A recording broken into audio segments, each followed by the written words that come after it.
উপস্থিত মঞ্চে উপবিষ্ট মঞ্চমার চলার সভাপতি সাহেব এবং মঞ্চে উপবিষ্ট রাজ্য কমিটির এবং সর্বোপরি জেলা নেতৃত্ব এবং আমাদের সম্মুখে উপস্থিত সর্বস্তরের নেতা কর্মী সমর্থক যারা এই সভায় এই অধিকার সভায় সমবেত হয়েছেন তাদেরকে আমার তরফ থেকে সংগ্রামী অভিনন্দন।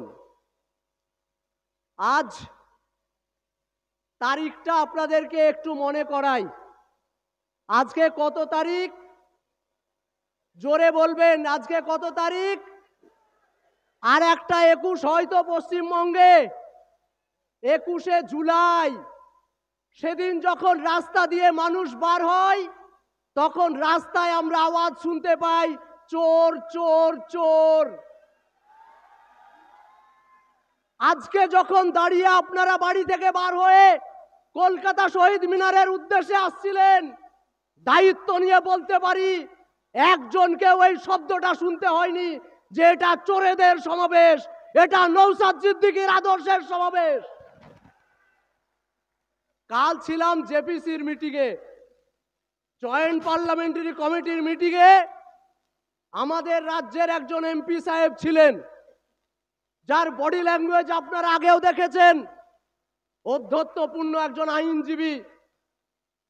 আমরা প্রবেশ করার পর ভাইজানকে বলছেন সাইডে বসুন, পিছনের দিকে বসুন। ভাইজান উত্তরটা কি দিয়েছিলেন জানেন? পিছনে বসার জন্য নওশাদ সিদ্দিকী আসেনি, পিছনে বসতে জানে না নওশাদ সিদ্দিকী। নওশাদ সিদ্দিকী যদি মনে করে আজকে পশ্চিমবঙ্গের সংখ্যালঘু অনেক মন্ত্রী এবং এমএলএ কে পায়ের তলায় বসিয়ে রেখে দিতে পারে, কিন্তু শুধুমাত্র মানুষের অধিকারের কথা বলার জন্য আজকে এই সভায় সভা মঞ্চে পর্যন্ত আসতে দেওয়ার জন্য প্রতিবন্ধকতা তৈরি করছেন। মানুষের অধিকারের কথা বলছেন নওশাদ সিদ্দিকী, গায়ে জ্বালা হচ্ছে শাসকের। নওশাদ সিদ্দিকী, আমি কালকে বলছিলাম যে একটা 31 বছরের ফুটফুটে যুবক সারা পশ্চিমবঙ্গের রাজ্য রাজনীতিকে হিলিয়ে রেখে দিয়েছে রাজ্য রাজনীতিকে।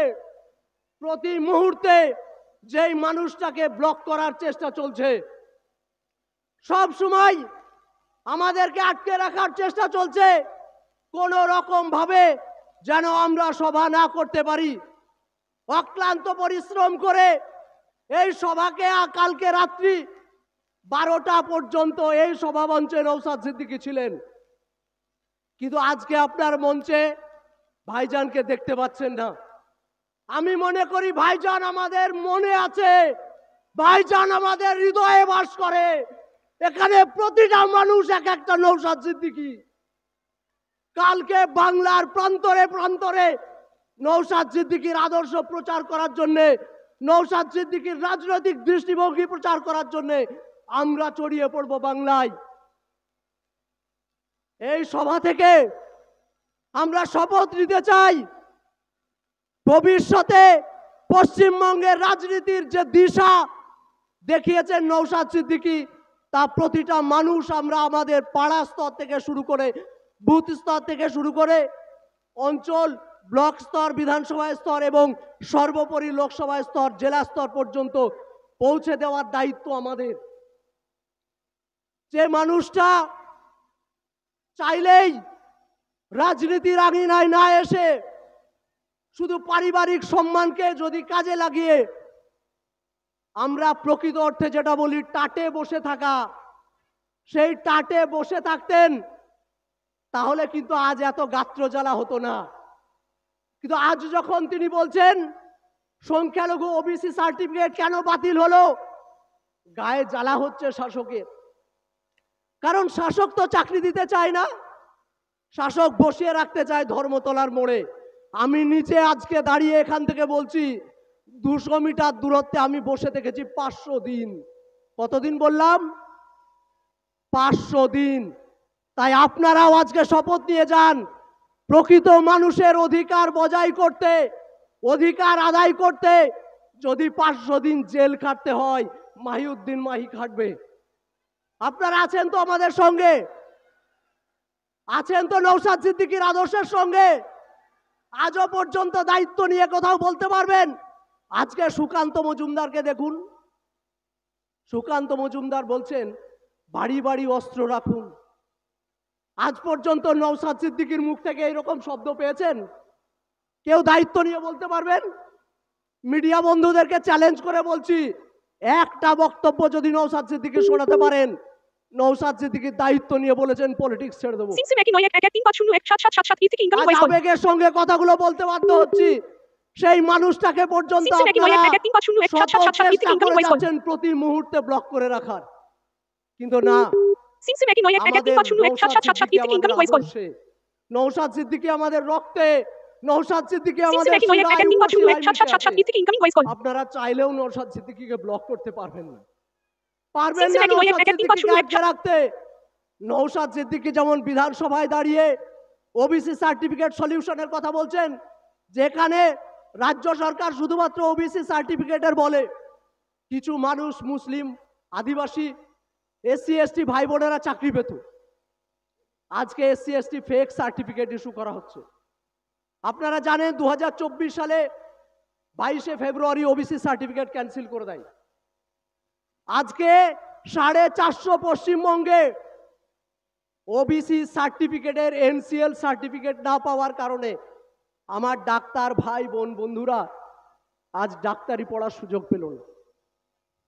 মমতা ব্যানার্জি বলছেন নবান্নে বসে কারো কোনো অসুবিধা হতে দেব না, আর উল্টো দিকে ইনস্ট্রাকশন দিচ্ছেন অ্যাডমিনিস্ট্রেটিভকে যে এনসিএল সার্টিফিকেট দেওয়া যাবে না। বুঝুন, মমতা বন্দ্যোপাধ্যায় যেটা করছেন, পিছন থেকে ছুরি মারা যেটা হয় আরএসএস এর সঙ্গে হাত মিলিয়ে প্রতিদিন আমাদেরকে ছুরি মেরে চলেছে। এই রানী রাসমণি রোডে কয়েকদিন আগে দেখলাম বড় বড় সব হুজুর সাহেবদের সভা হলো ওয়াকাফ বিলের নামে। কালকে যখন জেপিসির মিটিংয়ে আমাদেরকে জেপিসির চেয়ারম্যান যখন নওশাদ सिद्दीकी বলছেন যে আসুন साहब एक फोटो खिंचा लीजिए, नौशाद सिद्दीकी बोला फोटो खिंचाने के लिए तो हम यहाँ नहीं आए हैं, हम तो आए हैं अपने हक के लिए। हक जब तक नहीं मिलेगा ये लड़ाई चलता रहेगा। যতক্ষণ পর্যন্ত না আমরা অধিকার আদায় করতে পারবো ততক্ষণ পর্যন্ত আমাদের লড়াই চলবে।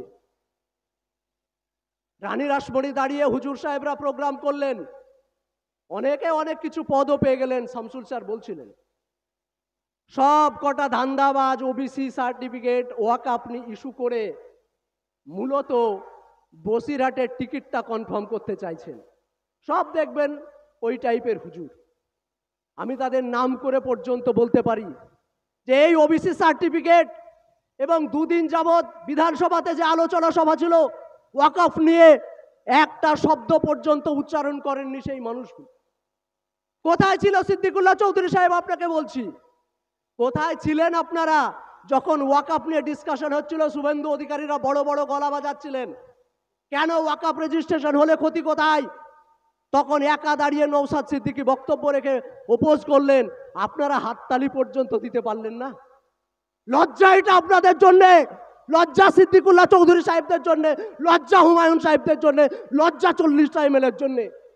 আমরা গর্ববোধ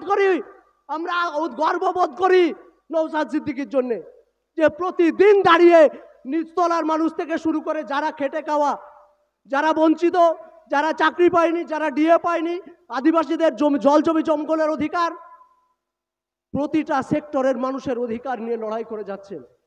তাই আমরা বলি ওই ব্র্যান্ডেড মানুষটার সঙ্গে, ওই ব্র্যান্ডেড রক্তের সঙ্গে আমরা সারা জীবন আছি। আপনারা আছেন তো? ওই লড়াই যতদিন থাকবে, নওশাদ সিদ্দিকী যতদিন থাকবে, আমরা এই লড়াইয়ের ময়দানে আছি। এবং লড়াইয়ের ময়দান যতক্ষণ পর্যন্ত না অধিকার আদায় করতে পারবো, এই লড়াই আমরা ছাড়ছি না। এই বার্তা দিয়ে নওশাদ সিদ্দিকী জিন্দাবাদ, আইএসএফ জিন্দাবাদ, ইনকিলাব জিন্দাবাদ।